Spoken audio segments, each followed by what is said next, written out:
Buenos días y bienvenidos a Ampliación de Noticias. Son las 8:06 de la mañana del martes 9 de abril. Comenzamos nuestro programa con Jaime Chincha. Jaime, buenos días. Fernando, ¿cómo estás, amigos? Muy buenos días, bienvenidos. Esto es Ampliación de Noticias y vaya tremendo invitado con el que empezamos esta edición, ¿eh? Nada menos que el Congreso y el presidente del Congreso, el señor Daniel Salaverry, al que saludamos. Buenos días, don Fernando. Buenos días, señor Salaverry. Tenemos dos temas de fondo que hablar con usted. Uno es la crisis de las Bambas, puesto que usted ha hecho declaraciones sobre esto. Queremos comprender por qué ese tono tan crítico con el gobierno de su parte en estas circunstancias.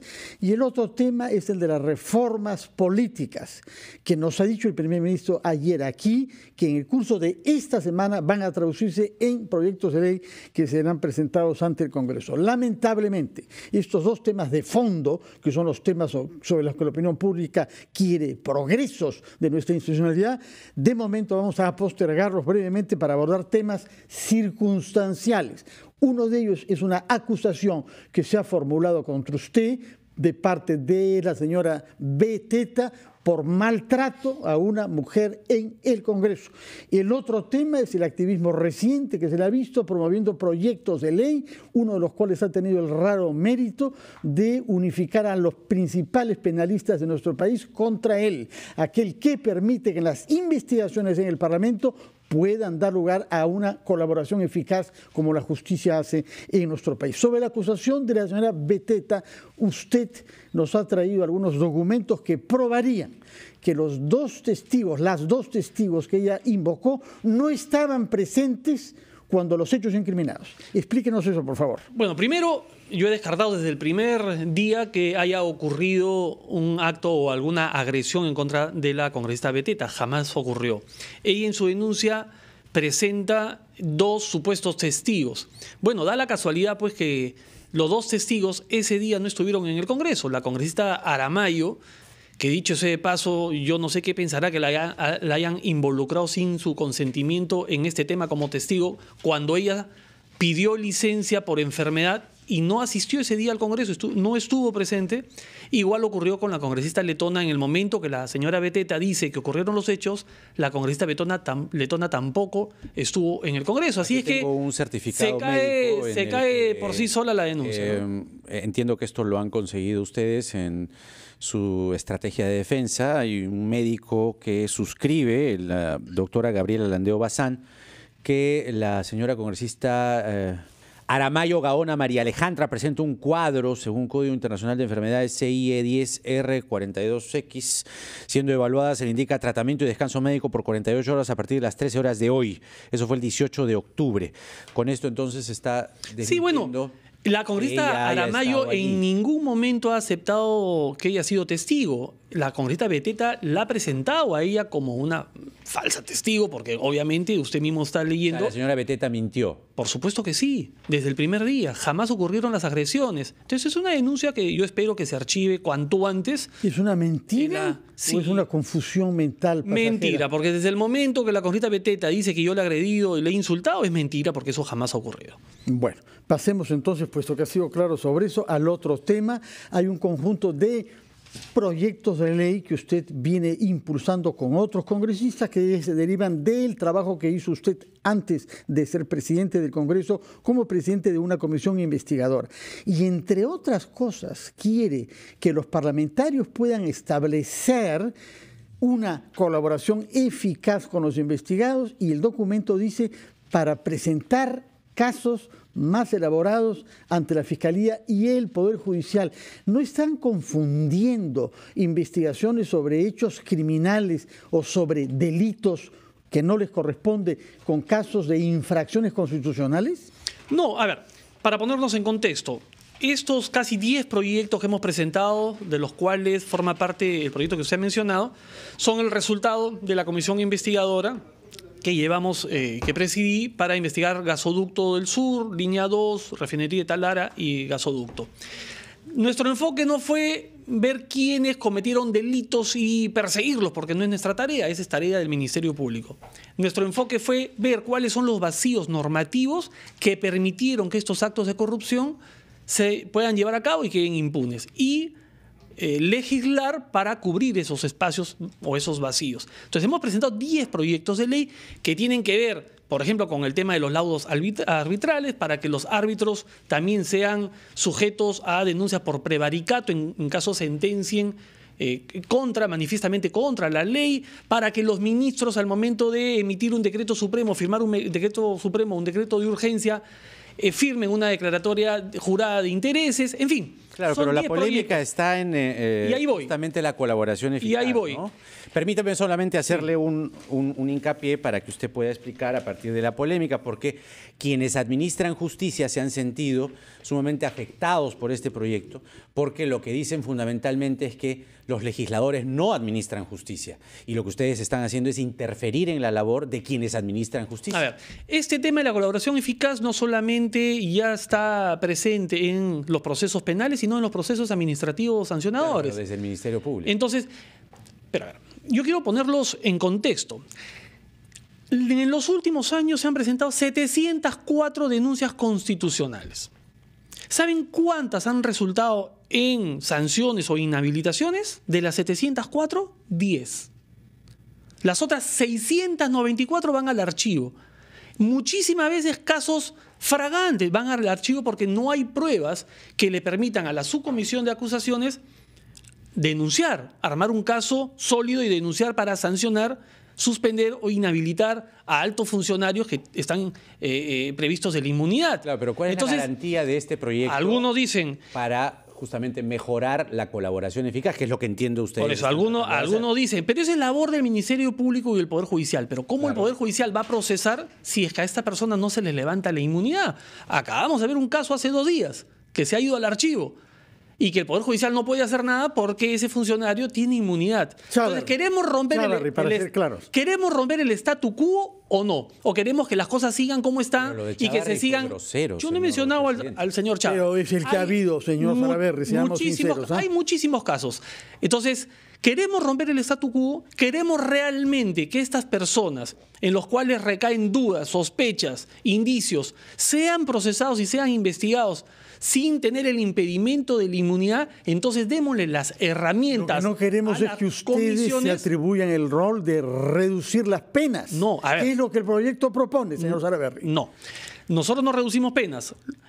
Como en cualquier caso de colaboración eficaz, tiene que haber un estímulo, un beneficio para el colaborador. ¿Reducir qué entonces? Claro, exactamente. Las suspensiones, por ejemplo, en el caso de sanciones políticas, las suspensiones que son ahora hasta 120 días, las inhabilitaciones que son hasta 10 años. Reducir penas, pues. Oiga, pero entonces yo no lo he escuchado a usted criticar a los fiscales en el caso de Lavajato. Pero es su función de ellos, pero no, que les da la Constitución. Lo que queremos es que las personas que están involucradas en estos actos o delitos de función puedan colaborar con las comisiones del Congreso mostrando pruebas, contando la verdad y se les puede dar algún tipo de beneficio recogiendo la importante experiencia de Lavajato. ¿Se da cuenta, señor presidente del Congreso, que de alguna forma cuando usted plantea estas cosas, cuando este proyecto plantea estas cosas, el Congreso está administrando justicia? El Congreso, en cierto modo, y eso es inconstitucional per se. El Congreso administra justicia. ¿Qué cree que es la subcomisión de acusaciones constitucionales? Pero es una sanción política. Por eso. Que pase a la justicia. Justamente. Y los beneficios no van a ser beneficios penales ni civiles, van a ser beneficios políticos. Señor Salaverry, nos vence el tiempo y queremos hablar sobre los temas de fondo. Lamentablemente, el contexto general muestra que la credibilidad de la institución que usted preside, el Congreso, es muy baja. Se ha visto salpicado el Congreso por una serie de incidentes que ponen en duda la ética de muchos de sus miembros. El día de ayer sesionó la Comisión de Ética y decidió, por ejemplo, que no se investigara el caso de Jorge del Castillo. ¿Qué piensa usted de eso? Yo no digo que se sancione, que se investigue para que las cosas queden claras. La aprobación del Congreso es baja, permítame empezar por ahí. Sin embargo, hemos triplicado esa aprobación desde que asumí la presidencia del Congreso. Lo recibimos en 6% y ahora tenemos 18%. Aún sigue siendo bajo. Otra vez, bajó, subió y bajó. Sigue siendo baja, pero estamos trabajando para mejorar la credibilidad del Congreso. Bueno, la Comisión de Ética el día de ayer ha tenido esta decisión, ha sentado un precedente respecto a la responsabilidad que tiene el congresista y los asesores por los documentos que estos elaboran, y se ha archivado el tema, ¿no? Es una comisión autónoma, mal haría yo en pronunciarme respecto Pero a... Pero si hubiera sido miembro, ¿cómo hubiera votado usted? En mi caso, yo voy a hablar de mi caso personal. Yo envié un documento por las denuncias que me presentaron por estos informes. Informes sobre gastos de no, sobre gastos no. No. Sobre semana de representación. Informes sobre las actividades de la representación, no sobre los gastos, ojo, porque ahí no ha habido ningún tipo de fotos adulteradas, ¿no? Ok, entonces yo he sido el primero que le pidió a la presidenta de la comisión que no solamente me abrieran indagación, sino investigación, porque era el más interesado en que estos temas se aclaren. Yo creo que eso debería ser la predisposición que debe tener todo congresista cuando hay alguna duda respecto a su accionar. Bueno, vamos a ir a una pausa y cuando regresemos vamos a hablar sobre el tema de las bambas, sobre el que se ha pronunciado usted el día de ayer, y también sobre las reformas políticas, que son los dos temas de fondo en los que el Congreso tiene su palabra. 8:17. Regresamos de inmediato.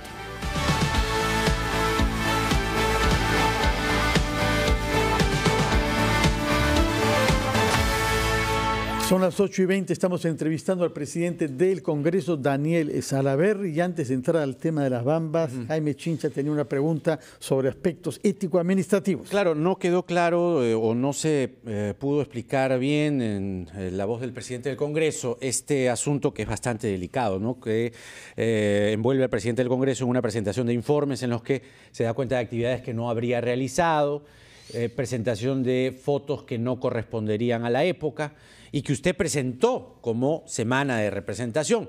Esto además en un contexto en el de los gastos de representación y en fin, pero esto fue incluso antes. ¿Qué ha pasado? Entiendo que ustedes han presentado un peritaje de parte respecto de los informes. Lo primero que hay que precisar es que yo no presenté esos informes, ni mi despacho presentó esos informes. Claro, ¿quién los presentó entonces? Eso es lo que tendrá que ser parte de la investigación. Lo que queda claro por el peritaje que hemos recibido el día de hoy es que la firma que aparece ahí consignada con mi nombre es una burda falsificación. O sea, ¿alguien le ha armado un muñeco, es lo que está diciendo? Lo que estoy diciendo es que no es mi firma, jamás ese informe pasó por mis manos, y tengo entendido, por lo que han respondido también los miembros del despacho que trabajaron en esa oportunidad conmigo, que ninguno de ellos ha elaborado esos informes. ¿Cómo llegaron ahí? ¿Cómo aparecieron en esa casilla del Congreso? Será producto de la investigación. Me sorprende muchísimo, ¿no?, que alguien se haya atrevido a falsificarle la firma a un congresista, ¿no? Bueno, entonces no solamente hay mentiras contra usted, porque según usted no ha usado palabras soeces contra una dama en el Congreso, sino además una intriga documentaria.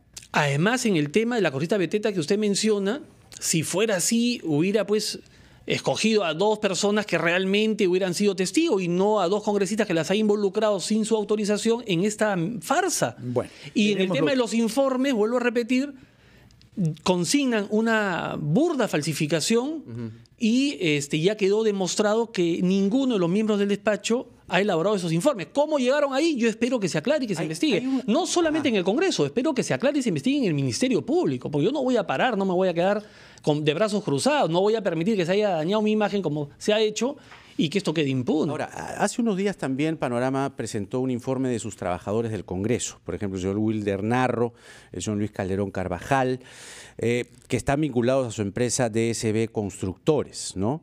El señor César Aliaga, el señor Medina, el señor Rodríguez, el señor Terrones, que incluso fue barrista del Manucci. Y lo que decía Panorama es que concretamente usted contrataba gente que había trabajado con usted y la meritocracia no había sido tomada en cuenta. Usted incluso había anunciado concursos públicos. En mi despacho congresal, a raíz de estos temas de los informes, yo saqué a todos hasta que se aclaren los hechos como se están aclarando. En mi despacho solamente tengo a la secretaria. En el Congreso, que tiene cerca de 4.000 trabajadores de todos los que usted ha mencionado, por ejemplo, el señor César Aliaga ha sido jefe de gabinete de la bancada de Fuerza Popular hace años. O sea, no lo contraté yo. El señor Medina, de igual manera, jefe de prensa. Y todos los señores que usted ha mencionado, salvo uno, que es el ingeniero Narro, que hace 8 años trabajó de manera temporal en una empresa en la cual yo fui gerente y dejé de serlo en el 2011.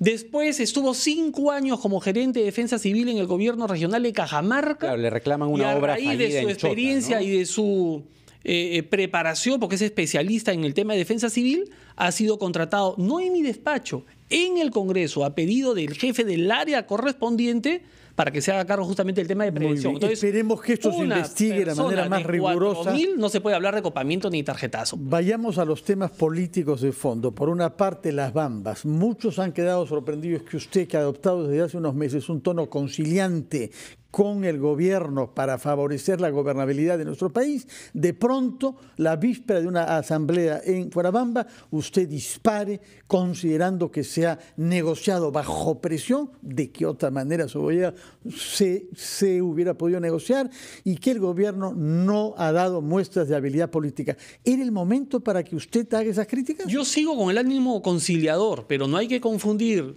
predisposición al diálogo, a cooperar con el Ejecutivo, con apañar las malas decisiones que éste tome. ¿Cuáles son estas malas decisiones en el caso de las bambas? El sentarse en una mesa a negociar bajo presión, bajo amenaza, con carreteras tomadas. Oiga, estamos sentando. Donald Trump se ha reunido con el dictador de Corea del Norte, que lanza misiles nucleares por encima del Japón. No es mi presidente, el presidente de mi país. ¿Cuándo se puede negociar? Usted mismo, señor Salaverry, en el Congreso, se ha tenido que sentar. Yo lo sé, se ha tenido que sentar junto a personas que le insultan, que mienten sobre usted.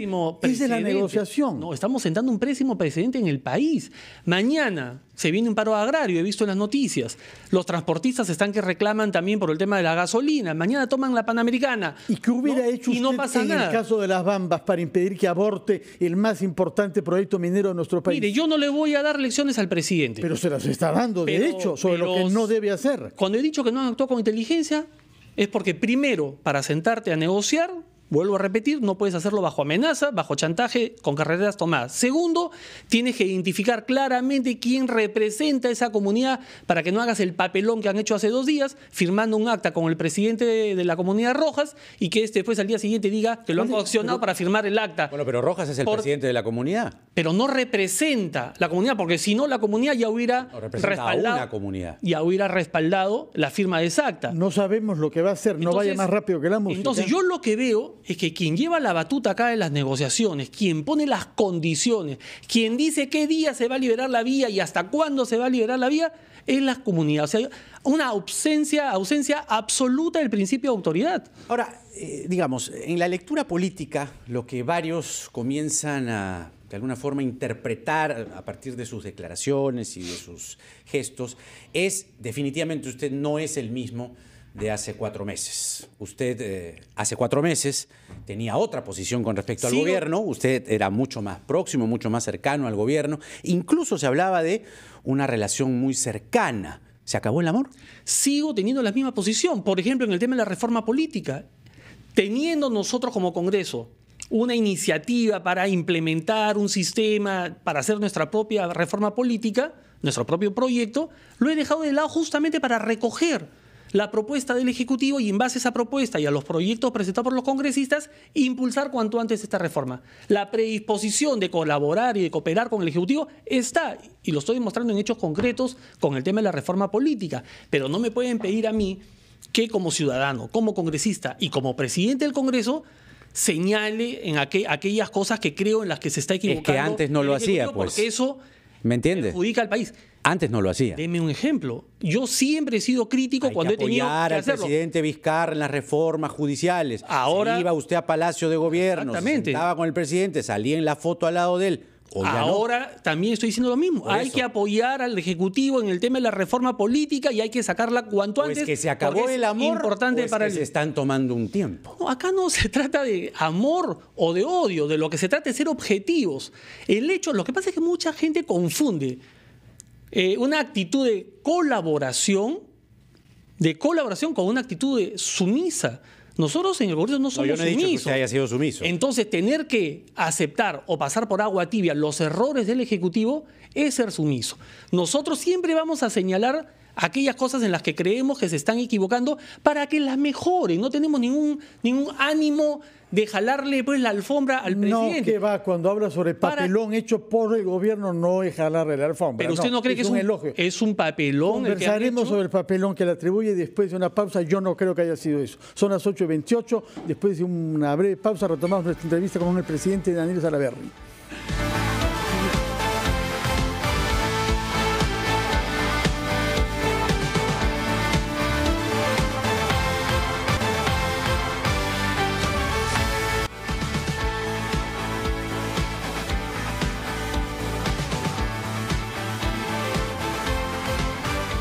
es la Asamblea y tienen que ratificar. No solamente es una práctica constitucionaria, sino hay textos legales que definen eso. De la misma manera que los tratados que firma el presidente de la República no tienen validez hasta que no lo ratifique el Congreso que usted preside. De manera, ¿por qué es que eso le da pie a usted? Y es el más severo crítico, para afirmar que el gobierno ha hecho un papelón.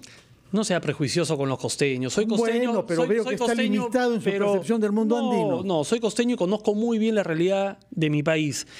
En este caso, el papelón es porque han negociado con el representante de una comunidad y son más de 50 comunidades. Bueno, pero ahí está el bloqueo de la carretera ya vial, Bueno, esa comunidad. Y se han comprometido a liberar esa parte del bloqueo, pero no necesariamente el que tiene acceso a la mina.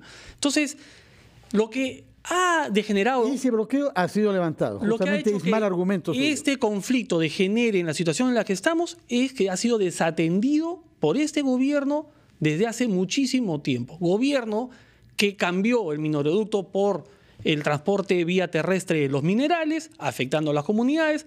Gobierno que declaró como ruta nacional una vía que pasaba por terrenos de la comunidad Todas sin antes negociar. ¿Cuándo las ha descubierto usted? Porque ahora es muy locuaz sobre ellas. Sí. Y reprocha a otros haberse callado lo que también usted ha hecho. Señor Carvalho, yo no soy parte del Ejecutivo. Eso es responsabilidad. Tiene una palabra pública, como lo ha demostrado ayer, hablando de papel. Es responsabilidad del Ejecutivo. Y creo que hacen mal las personas que tratan de ponerle paño tibio a los errores, a la desatención que ha tenido el Ejecutivo con este problema desde el primer día, y ahora que explota el conflicto social, o sea, a ver, para que ahora quede todos claro, tenemos... Para que quede claro, señor Salaverry, lo que usted está pronosticando es el fracaso de estas negociaciones. No, yo no, todo lo contrario, ojalá que se resuelva. Dice que han empezado mal. Pero si empiezan a conversar y a dialogar con carreteras tomadas, si es que encima llegan a acuerdos con quien representa a una comunidad de 50, pensando que esta persona va a estar por encima de la decisión de las otras 49, me parece que se están equivocando. Por eso su argumento podría resumirse en que lo que mal empieza, mal acaba. No, yo espero que replanteen la estrategia y ojalá cuanto antes se solucionen los problemas, no solamente para tranquilidad de los comuneros, sino para que la mina empiece a funcionar y no perdamos el 1% del PBI, que es lo que genera la minera Las Bambas. Ajá. El otro tema... Esa es nuestra preocupación. Ajá. Nos quejamos que no hay reconstrucción en el norte, que no se ejecutan las obras de infraestructura, que no se reconstruye la capacidad económica y financiera de los micro y pequeños empresarios que necesitan un rescate financiero para empezar nuevamente a funcionar estas microempresas. Y por otro lado estamos dejando de percibir cientos de millones, miles de millones de dólares en divisas con estos proyectos. El otro tema es el que tiene que ver con la reforma política. La reforma política es un asunto que, según el premier del Solar en su presentación ante el voto de investidura, es sustancial, Disculpa, es capital. Jaime, ¿Qué ha pasado? Establecido contacto con el presidente de Venezuela, el señor Juan Guaidó, de manera que nos excusará Permítanos un señor Salaverry, para poder hablar con Juan Guaidó.